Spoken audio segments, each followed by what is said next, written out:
how will this year's team be different than last year's team? Well, not very different because we return virtually everybody from last year's team. The good thing is we brought in two kids that are going to be immediate impacts: a perimeter kid in Kit Yalaksa and an interior kid from junior college, Nancy Warreal, but that will give us some depth inside. On the as part of the panel, you touched on recruiting international players. Is that the reason for recruiting internationally? Is that any way a dig at the American coaching style, anything like that? No, it's not a. Well, there's travel coaches that do a very very good job. There's a small percentage of those. There's twofold for the international thing for us. We're not getting the top 25 recruit here in the U.S. They bring Brain to Tennessee, Connecticut, Notre Dame, Baylor.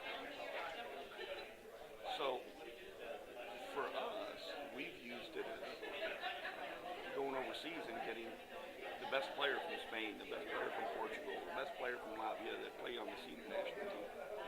If they were over here, they'd be a top 25 recruit. So that's just helped us take that next step in our program.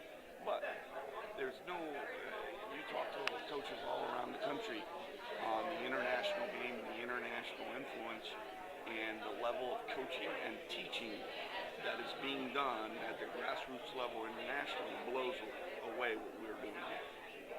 So if that's a dig, yeah, we play too many games. That's number one. There's too many events in the spring and summer. When stuff like that changes, and there's more coaching, and there's more teaching, and there's more development, then I think our players will be sounder. How do you go about recruiting international players?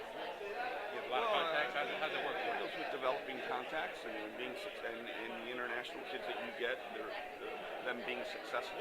But attending qualifying events, European championships of that sort, and going to world championships. So now it just turns, we've had so many that it's almost, it recruits itself now. Do you believe that's the way other programs should develop? I think if it's helped us out. So if it's helped us, and we've been very successful at the major Division I level. Definitely at the lower and mid-major ranks. Probably, if you want to shorten the gap and bring in a different type of basketball player with different skills, I definitely would advise that to other coaches. What are your thoughts on the rules changes that are being implemented? I'm for it. I'm excited. I think it's going to be good for our game. It's going to help us out. We don't foul much to begin with, so that's going to be good for us. But I think advancing the ball, it's going to help teams to really look at their strength and conditioning, because you're going to have to play through things and play for an extended amount of time. How we deal with these TV timeouts and their length, we'll see what happens. But I think this is a good step for us to continue to go down the road of 24-second shot clock, 8-second backcourt count. Would you prefer, I guess, the rules being uniform? Yes, without a doubt. I think if they're uniform all around the world, it'd be great.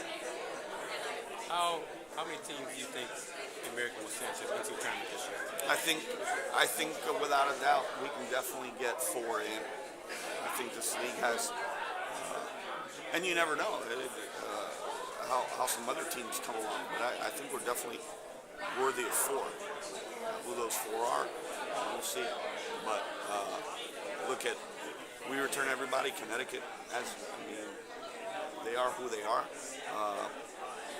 But Temple went to the NIT Final Four last year. I think East Carolina's got a very, very good team coming back. Lisa and Tulane lost some kids to graduation, but signed a very, very good recruiting class. But I think, those are the teams that are in the conversation for an NCAA bid. And the rest of the league, I think, has gotten better with the influx of recruiting. So we're excited about that. Thanks, Coach.